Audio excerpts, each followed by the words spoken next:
केंद्रीय शिक्षण मंत्री धर्मेंद्र प्रधान यांनी आपल्या पदाचा राजीनामा दिलाय. त्यांनी आपला राजीनामा पंतप्रधान नरेंद्र मोदी यांच्याकडे सोपवलाय. गेल्या अनेक दिवसांपासून देशभरात नीट परीक्षेतल्या गोंधळावरून विद्यार्थ्यांचं आंदोलन सुरू होतं. दिल्लीच्या जंतर मंतरवर तर विद्यार्थ्यांनी मोठं आंदोलन उभारलं होतं. या आंदोलनात सहभागी झालेल्या विद्यार्थ्यांची प्रमुख मागणी होती नीट परीक्षेतल्या गोंधळाची नैतिक जबाबदारी स्वीकारून केंद्रीय शिक्षण मंत्री धर्मेंद्र प्रधान यांनी राजीनामा द्यावा. आणि अखेर धर्मेंद्र प्रधान यांनी आत्ताच काही तासांपूर्वीच आपला राजीनामा दिलाय. मात्र या राजीनाम्यानंतर सुद्धा आता एक मोठी गोष्ट समोर येते. धर्मेंद्र प्रधान यांनी राजीनामा दिला असला तरी नीट परीक्षेतील गोंधळाची थेट जबाबदारी त्यांनी स्वीकारली आहे का? चला जाणून घेऊया. नमस्कार, मी सारिका आणि तुम्ही पाहत आहात पॉलिटिकल महाराष्ट्र. धर्मेंद्र प्रधान यांनी सोशल मीडियावरती एक पोस्ट शेअर करत आपल्या राजीनाम्याची माहिती दिली. या पोस्टमध्ये त्यांनी गेल्या 4 दशकांपासून अधिक काळ विद्यार्थी, शिक्षक आणि शिक्षण सुधारण्यासाठी काम केल्याचं म्हटलंय. एक मजबूत, सर्वसमावेशक आणि दूरदृष्टी असलेली शिक्षण व्यवस्था ही कोणत्याही देशाच्या विकासाचा पाया असते, असा आपला विश्वास असल्याचं त्यांनी म्हटलंय. देशातील तरुणांच्या आकांक्षा, भावना आणि त्यांच्या रास्त अपेक्षांचा आपण मनापासून आदर करतो, असंही प्रधानांनी म्हटलं.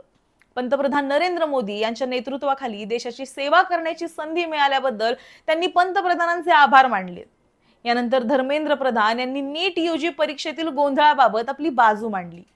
3 मे 2026 रोजी झालेल्या नीट यूजी परीक्षेत अनियमितता आढळून आली. त्यानंतर केंद्र सरकारनं या प्रकरणाची तात्काळ दखल घेतली. या प्रकरणाचा तपास सीबीआय कडे सोपवण्यात आला. परीक्षा रद्द करण्यात आली आणि पुन्हा परीक्षा घेण्याचा निर्णय घेण्यात आला. तसंच पुढील वर्षापासून नीट परीक्षा सीबीटी म्हणजे संगणकावर आधारित पद्धतीने घेण्याचा निर्णय घेण्यात आला. या संपूर्ण काळात 20 लाखांपेक्षा अधिक विद्यार्थ्यांची परीक्षा सुरळीतपणे पार पाडणं हे सरकारसमोरचं मोठं आव्हान होतं. यासाठी केंद्र सरकारसोबत राज्य सरकार आणि विशेषतः जिल्हा प्रशासनानं महत्वाची भूमिका बजावली, असं धर्मेंद्र प्रधान यांनी म्हटलं.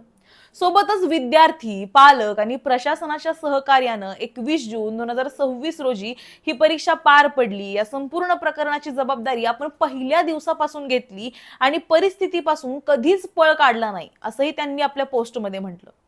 कोणत्याही गुणवंत विद्यार्थ्याचं भविष्य परीक्षा माफियांमुळे उद्ध्वस्त होऊ देणार नाही आणि कोणत्याही विद्यार्थ्यावर अन्याय होऊ देणार नाही, असा आपला निर्धार होता. त्यानंतर 16 जुलै रोजी नीट यूजी परीक्षेचा निकाल जाहीर झाला. या निकालात गरीब कुटुंबातून आलेल्या अनेक गुणवंत विद्यार्थ्यांना यश मिळवलं, असंही धर्मेंद्र प्रधानांनी आपल्या पोस्टमध्ये म्हटलंय. मात्र याच काळात जबाबदार पदांवर असलेल्या 2 व्यक्तींनी अनेक विद्यार्थ्यांची दिशाभूल करण्यासाठी अडथळे निर्माण करण्याचा प्रयत्न केला, ज्यामुळे आपल्याला दुःख झालं, असंही त्यांनी म्हटलं. इथपर्यंत धर्मेंद्र प्रधान यांनी नीट परीक्षेतील गोंधळ, सरकारनं केलेली कारवाई आणि परीक्षा पुन्हा घेण्याची प्रक्रिया याबद्दल आपली बाजू मांडली. पण त्यांच्या राजीनामा पत्रातील सर्वात महत्वाचा भाग त्यानंतर सुरू होतो. धर्मेंद्र प्रधान यांनी गेल्या 10 दिवसातील घटनांबद्दल दुःख व्यक्त केलंय. भारताची युवा शक्ती ही देशाची खरी ताकद आहे, असं त्यांनी म्हटलंय. तरुणांच्या आकांक्षा, त्यांची स्वप्न आणि त्यांच्या अपेक्षा यांचा आदर केला पाहिजे, कारण हे तरुणच भारताचं भविष्य आहेत आणि विकसित भारताचे निर्माते आहेत, असं सुद्धा त्यांनी म्हटलं. पण त्याच वेळी त्यांनी जंतर मंतर आणि देशभरात सुरू असलेल्या आंदोलनाच्या बाबतीत चिंता व्यक्त केली. तरुणांची दिशाभूल होऊ नये, या आंदोलनाचा देशविरोधी शक्तींना गैरफायदा घेता कामा नये, देशाची एकता टिकून राहिली पाहिजे, भारतातील कोणत्याही विद्यार्थ्याचं भविष्य कायदेशीर गुंतागुंतीत अडकता कामा नये. विद्यार्थ्यांनी आपला वेळ आंदोलनात न घालवता अभ्यास आणि करिअरवर लक्ष केंद्रित करावं, अशी भूमिका धर्मेंद्र प्रधानांनी मांडली. आणि याच पार्श्वभूमीवर त्यांनी आपला राजीनामा पंतप्रधान नरेंद्र मोदी यांच्याकडे पाठवला. आता इथेच या संपूर्ण राजीनाम्याचा महत्वाचा भाग समोर येतो. विद्यार्थ्यांची मागणी काय होती? नीट परीक्षेतील गोंधळाची जबाबदारी स्वीकारा आणि शिक्षण मंत्र्यांनी राजीनामा द्या. धर्मेंद्र प्रधान यांनी राजीनामा दिला सुद्धा, त्यामुळे विद्यार्थ्यांची एक मोठी मागणी पूर्ण झाली. पण राजीनामा देताना धर्मेंद्र प्रधान यांनी नीट परीक्षेतल्या गोंधळाची नैतिक जबाबदारी स्वीकारल्याचं स्पष्टपणे सांगितलं नाही. त्यांनी आपल्या पोस्टमध्ये सरकारनं काय कारवाई केली, सीबीआय तपास कसा सुरू झाला, परीक्षा कशी पुन्हा घेण्यात आली, पुढच्या वर्षी सीबीटी पद्धतीने परीक्षा कशी घेतली जाणार आहे, या सगळ्या गोष्टी सांगितल्या. पण नीट परीक्षेतली गोंधळाची जबाबदारी स्वीकारून मी राजीनामा देतोय, असं स्पष्ट विधान त्यांच्या राजीनामा पत्रात आपल्याला कुठंच दिसलं नाही. उलट त्यांच्या राजीनाम्याचा मोठा भाग हा तरुणांच्या भवितव्यावर, आंदोलनाच्या परिस्थितीवर आणि या आंदोलनाचा गैरफायदा कोणत्याही देशविरोधी शक्तींना घेऊ नये यावर आहे. म्हणूनच धर्मेंद्र प्रधान यांच्या राजीनाम्यानंतर सुद्धा नीट परीक्षेतल्या गोंधळाचा मूळ मुद्दा संपलेला नाही, कारण या संपूर्ण प्रकरणात लाखो विद्यार्थी प्रभावित झाले आहेत. विद्यार्थ्यांनी वर्षभर मेहनत केली, परीक्षा दिली, पण परीक्षेच्या प्रक्रियेवरच प्रश्नचिन्ह निर्माण झाल्यानंतर विद्यार्थ्यांचा आणि पालकांचा सरकारवरचा विश्वास डळमळीत झाला. हीच नाराजी घेऊन विद्यार्थी रस्त्यावर उतरले.